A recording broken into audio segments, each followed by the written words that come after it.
सवाल इस वक्त ये है कि जो पूरा अब फ्रेमवर्क डेवलप हुआ है, जो एंटी वेलफेयर फ्रेमवर्क है, जिसमें बीजेपी, जो एनडीए की जो सरकार है, बीजेपी लेड है, उसने सोशल वेलफेयर को ऑप्टिक्स की तरह इस्तेमाल किया।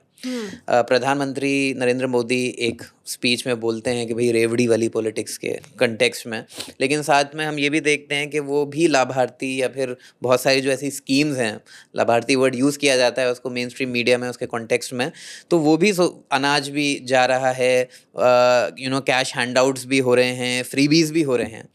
बट जब मैं इसको आपके कॉन्टेक्स्ट में पढ़ रहा था और देख रहा था और सोशल वेलफेयर के उसमें, सो व्हाट सोशल वेलफेयर का जो पूरा पॉलिटिक्स है और जो पैराडाइम है और जो पॉलिसी है वो मिनिमम की गारंटी दे रहा है। And in a way, this policy is working. It is giving the context of the maximum what state can give. हालांकि देखने में वो मिनिमम और मैक्सिमम क्वांटिफाइबली सिमिलर लगेगा। मतलब कि अच्छा 100 करोड़ इसमें दिए तो ठीक है, 98 कर दिए या 102 करोड़ कर दिए।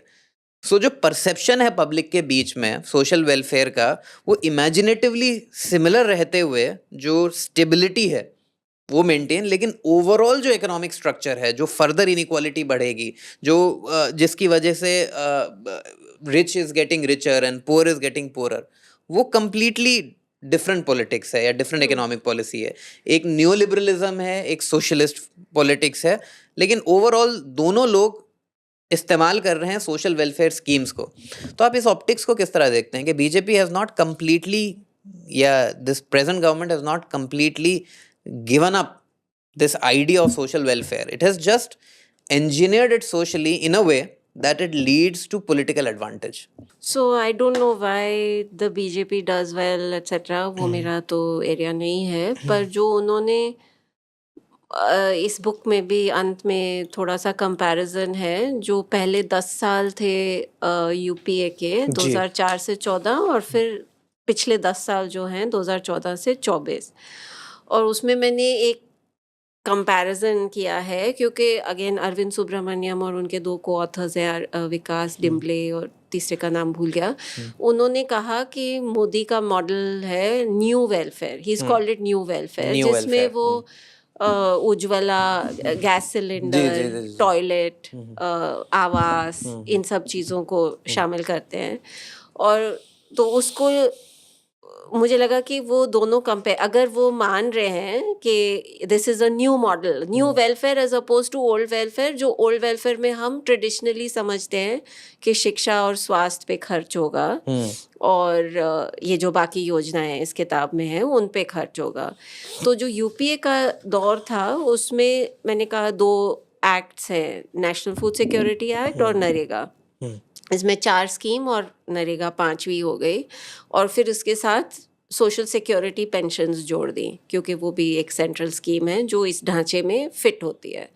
तो अगर उसका 20 साल का आप खर्चा देखोगे 2004 से 24 तक, और अगर आप जो मैं इस किताब में लिखती हूँ NDA schemes, I call them NDA schemes, Ujjwala, drinking water, अभी जल जीवन मिशन और ये आवास एट्सेट्रा, तो ये एक्चुअली फर्स्ट ऑफ ऑल तो नई नहीं है, वो पहले भी चल रही थी। जो स्वच्छ भारत है वो पहले निर्मल भारत था, जो अभी जल जीवन है वो किसी ना किसी रूप में पर छोटे बजट के साथ Rajiv Gandhi rural drinking water mission के नाम से चल रहा था। तो ये एलपीजी सब्सिडी भी पहले थी, अब उसका नाम उज्ज्वला हो गया है, रीपैकेजिंग हुई है। हाँ, थोड़ा बहुत रीपैकेजिंग है। तो मैंने कहा ठीक है, हम दोनों 2 ग्रुप बना दिए, यूपीए उसको नाम कन्वीनियंस के लिए यूपीए स्कीम, एनडीए स्कीम कर दिया। हालांकि एनडीए की जो स्कीम मैं मान रही हूँ वो यूपीए में भी कुछ छोटे मोटे तौर पे चल रही थी। तो अगर आप वो 2 लाइंस को देखें और उन पे खर्च को देखें पिछले 20 साल में, तो हुआ ये कि सबसे पहली बात ये है कि दोनों का मिला के खर्च जीडीपी का 3% से कम है, और 3% भी वो केवल 1 साल हुआ कोविड वाले साल। कोविड के 2 साल थे, उसमें से 1 साल में इन दोनों का मिला के मतलब मिला के यूपीए और यूपीए प्लस एनडीए, एनडीए हाँ मतलब दोनों सारे शामिल आप कर लो तो वो जाके 3% ऑफ जीडीपी हो जाता यूपीए से है। आपका मतलब है जो पुरानी स्कीम चली आ रही है और कंटिन्यूड रही, और उसके ओवर एंड अबव जो एनडीए ने स्कीम्स लाई उनका कलेक्टिव। हाँ मतलब नहीं तो रिविजिट, हाँ, ओके। जी जी जी। यूपीए की स्कीम्स मतलब नरेगा और खाद्य सुरक्षा कानून की 4 स्कीम्स प्लस पेंशन्स जो इस किताब जो में आपने है, वो हाँ, 6 जो जो ये इस किताब की स्कीम्स हैं। और इसके साथ है जो मैं कह रही हूँ एनडीए की स्कीम्स, उसमें उज्ज्वला, आवास, ड्रिंकिंग वाटर, ये सब मिला के इनको मैं एनडीए कह रही हूँ। पर इनका भी पहले भी खर्च हो रहा था, ऐसे नहीं है कि वो 2014 में या 15 या पीएम किसान, ये पीएम किसान नहीं है पर बाकी सब पहले भी चल रहे थे। तो अगर एनडीए स्कीम्स को देखें तो उसका लगभग 1% के आसपास 20 सालों में, पहले कम था और बढ़ के अब 2014 के बाद बढ़ गया, तो वो बढ़ के 1% के आसपास हो गया। पहुंच गया है। यूपीए की जो स्कीम्स थी वो भी पहला जो यूपीए का 5 साल थे उसमें एक्चुअली काफी एक्सपेंशन हुआ इन योजनाओं पे, सामाजिक सुरक्षा के खर्च पे। पर उसके बाद यूपीए के 2 में वो टेपर करने लग जाता है, स्टैग्नेट करने लगता है। एनडीए 1 में थोड़ा घटने लगता है, फिर कोविड आ जाता है तो वो 1 साल के लिए 3% हिट कर जाता है और फिर से अब वो 2% के आसपास टोटल खर्च है। तो बॉटम लाइन इज के सब मिला के खर्च बहुत कम है इन योजनाओं पे। होना कितना चाहिए वो अलग भी? है, I don't really know. I mean अगर आप देखो नरेगा के लिए अगर आप उसको खुले मन से चलाओगे, और लोग कहते हैं हमेशा कि हम तो 100 दिन काम करेंगे, उनको तो 100 से ज्यादा दिन भी काम चाहिए, तो उस हिसाब से तो आपको दुगना तिगना करना पड़ेगा उसका बजट। हाँ, तो वो नरेगा अकेला ही 1.5% शायद या ले 2% होगा। उसके अलावा जो बच्चों वाली स्कीम्स हैं उसमें बहुत बड़ी कटौतियां हुई हैं पिछले कुछ सालों में, रियल टर्म्स में कटौतियां हुई हैं। नॉमिनल टर्म्स में वही उन्होंने है, वही सेम चीज़ रख है, दिया वही। तो सबको लगता है कि हाँ वैसे ही चल रही है। तो सो आई थिंक एक तो ये प्रॉब्लम है कि इन योजनाओं पे चाहे यूपीए हो चाहे एनडीए हो, खर्च बहुत कम है और इसको बढ़ाने की गुंजाइश है और ज़रूरत है, और ये अच्छा इन्वेस्टमेंट है। दूसरा ये कि दोनों के मॉडल अगर माने, हाँ मॉडल आजकल सभी मॉडल बने हुए हैं, कभी तमिलनाडु बन जाता है मॉडल, कभी केरला बन जाता है, कभी गुजरात बन जाता है जी, मॉडल। जी, जी। पर एनीवे वर्ड उसको मैं बहुत लूजली यूज कर रही हूँ। अगर आप देखें ये तो ये न्यू वेलफेयर मॉडल जैसे अरविंद सुब्रमण्यम ने कहा, तो वो एक्चुअली उसमें फ़र्क ये है कि जैसे नरेगा या मध्याह्न भोजन या जो पुरानी वाली योजनाएं हैं, वो लाभ लोगों को साल दर साल, महीने हर महीने मिलते रहते हैं। हाँ, वो लगातार चलती हैं। लेकिन जो एनडीए में आई हैं योजनाएं, वो वन ऑफ बेनिफिट है।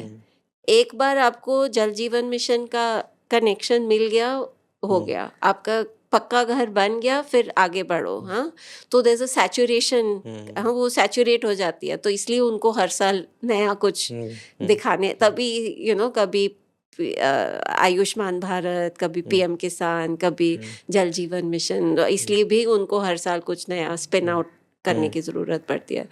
पर वो इस राइट्स बेस्ड फ्रेमवर्क में बहुत अच्छे से फिट नहीं होता। कुछ हद तक obviously sanitation is an important thing, पर क्या केवल एक टॉयलेट बना देना, एक डब्बा बना देना, does that mean right to sanitation, right? It means much more, it should mean much more. तो I think दोनों की सोच में फ़र्क तो है, मतलब in spite of the fact that they are very similar in other ways, थोड़ा बहुत फ़र्क भी है। and I think जो the fact कि इन्होंने जो पहले वाले हैं यूपीए के टाइम में उन्होंने राइट्स इन 2 कानून को पास किया, मेरे ख्याल से वो एक बड़ी बात है। क्योंकि जैसे आपने देखा 2014 में आते ही उस पर प्रहार हो गया नरेगा पे। हाँ, पहला वाला बजट जो 2015 में प्रेजेंट हुआ, उसमें मोदी ने अपने स्पीच में उस पे अटैक भी किया। उससे पहले अक्टूबर से अफवाह शुरू हो गई कि इसको सब जिलों से हटा के केवल सबसे गरीब 200 जिलों में चलाया जाएगा। पर उस समय किसी की हिम्मत नहीं हुई उसको लागू करने की, क्योंकि उसको करने के लिए उन्हें पार्लियामेंट में आना पड़ता, संसद में उसको संशोधन करना पड़ता, और वो एक बचाव हो गया क्योंकि वो कानून था और वो कि सिर्फ एक पॉलिसी बदलने वाली बात नहीं थी कि उन्होंने दूसरे तरीके उसको बैठाने के ढूंढ लिए, वो अलग बात है। पर द फैक्ट इज कि वो ढांचा अभी बचा हुआ है, और उस बचाव इसलिए भी हुआ है क्योंकि वो कानून है। और थोड़ा बहुत ये भी इसका पता चलता है कि अहमियत कितनी क्यों है कि जब कोविड आया तो इस एनडीए सरकार के पास भी लोगों की मदद करने के लिए वो ही दो रह गए थे, जन वितरण प्रणाली और नरेगा। हाँ, और उसी को इस्तेमाल करने से बहुत लोगों का बचाव हुआ है। So even I think grudgingly में भी they have had to accept that the rights-based kind of framework has a place. I mean, they still underfund it. They still try to undermine it. For even their own survival, they've realized that futility है उसकी। हाँ, पर तो mentality थोड़ा बहुत वो माई बाप सरकार की इन प्रोग्राम्स में भी आ गई है। उसमें ये डिजिटल टेक्नोलॉजी भी मदद कर रही है और पॉलिटिकल माहौल तो है ही।